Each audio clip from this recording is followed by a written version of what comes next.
നമസ്തേ.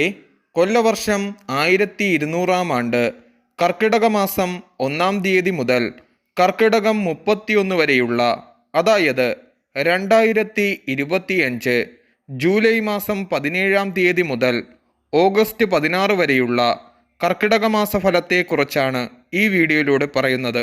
അശ്വതി, ഭരണി, കാർത്തിക, കാൽമേടക്കൂറ് ഈ നക്ഷത്ര ജാതകർക്ക് പല മത്സര പരീക്ഷയിൽ വിജയം കൈവരിക്കുവാൻ സാധിക്കുകയും കലാകാരന്മാർക്ക് കലയിൽ അംഗീകാരവും പ്രശസ്തിയും വർദ്ധിക്കുകയും ടീച്ചിങ് മേഖലയിൽ തൊഴിൽ ചെയ്യുന്നവർക്ക് പുരോഗതിയും സ്ഥാനക്കയറ്റവും വന്നുചേരുകയും സുഹൃത്തുക്കളിൽ നിന്നും സഹോദരന്മാരിൽ നിന്നും പലവിധ സഹായ സഹകരണങ്ങൾ ലഭിക്കുകയും പുതിയ വാഹനങ്ങൾ വാങ്ങുകയും പ്രിയപ്പെട്ട ചിലരുടെ ദുരിതാവസ്ഥകൾ കണ്ട് മനസ്സ് വിഷമിക്കുകയും ഉദ്യോഗാർത്ഥികൾക്ക് പ്രമോഷൻ ലഭിക്കുകയും ഈ കാലഘട്ടത്തിൽ പുതിയ ബിസിനസ്സുകൾക്ക് തുടക്കം കുറിക്കാതിരിക്കുന്നത് വളരെ ഉത്തമമാകുന്നു.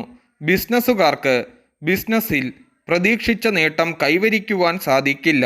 ഇടവിട്ട് ഉദരരോഗം വന്നു ഭവിക്കുകയും സന്താനങ്ങളിൽ നിന്നും വിപരീതമായ അനുഭവങ്ങൾ വന്നു ഭവിക്കുകയും ദീർഘകാലമായി നിലനിന്നിരുന്ന രോഗങ്ങൾക്ക് ഒരു പരിധിവരെ ശമനമുണ്ടാകുകയും ഫലമാകുന്നു.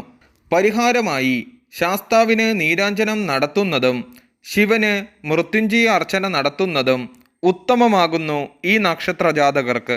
കാർത്തിക മുക്കാൽ, രോഹിണി, മകയിരത്തിൻ്റെ അര, ഇടവക്കൂറ് ഈ നക്ഷത്ര ജാതകർക്ക് സ്ത്രീകളിൽ നിന്നും പലവിധ സഹായ സഹകരണങ്ങൾ ലഭിക്കുകയും പുതിയ പഠനത്തിന് തുടക്കം കുറിക്കുകയും ഗവൺമെൻറ്റിൽ നിന്നും പലവിധ സഹായങ്ങൾ ലഭിക്കുകയും PSC, SSC എന്നീ മത്സര പരീക്ഷയിൽ വിജയം കൈവരിക്കുവാൻ സാധിക്കുകയും തൊഴിലിൽ സ്ഥാനക്കയറ്റവും ശമ്പള വർധനവും വന്നുചേരുകയും ഗൃഹത്തിൽ ചില ക്ലേശാനുഭവങ്ങൾ വന്നു ഭവിക്കുകയും ദേഹത്തുണ്ടായിരുന്ന മുറിവുകൾ, ചതവുകൾ, പാടുകൾ എന്നിവയ്ക്ക് ശമനമുണ്ടാകുകയും ബിസിനസ്സിൽ ഉയർച്ചയും പുതിയ ബിസിനസ്സുകൾക്ക് തുടക്കം കുറിക്കുവാനും ഉത്തമമായ കാലഘട്ടമാകുന്നു.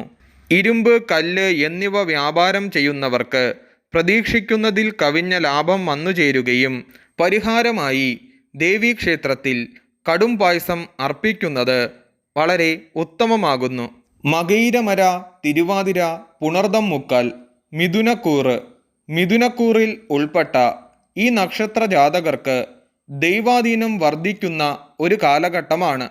തളർച്ച, ശരീരബലമില്ലായ്മ, ഉറക്കമില്ലായ്മ ഇവയ്ക്കെല്ലാം ശമനമുണ്ടാകുകയും എഴുത്തുകാർക്ക് എഴുത്തിൽ പ്രശസ്തിയും അംഗീകാരവും വന്നുചേരുകയും ഭൂമിയിൽ നിന്ന് ലാഭം കൈവരിക്കുകയും വിദ്യാർത്ഥികൾക്ക് പരീക്ഷാ വിജയം കൈവരിക്കുവാൻ സാധിക്കുകയും സഹായികളായി നിന്നവരിൽ നിന്നും ഉപദ്രവമുണ്ടാകുകയും പുതിയ ബിസിനസ്സുകളിൽ നിന്നും ധനവർദ്ധനവ് വന്നുചേരുകയും തൊഴിലിൽ പലവിധ ക്ലേശങ്ങൾ വന്നുചേരുമെങ്കിലും ദൈവാധീനമുള്ള കാലഘട്ടമായതിനാൽ അവ പരിഹരിച്ച് മുന്നോട്ട് നീങ്ങുവാൻ സാധിക്കും.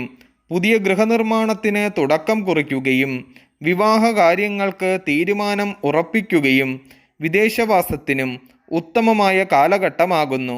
പരിഹാരമായി ശാസ്താവിന് നീരാഞ്ജനം നടത്തുന്നതും ഹനുമാന് വെറ്റിലമാല സമർപ്പിക്കുന്നതും ഉത്തമമാകുന്നു.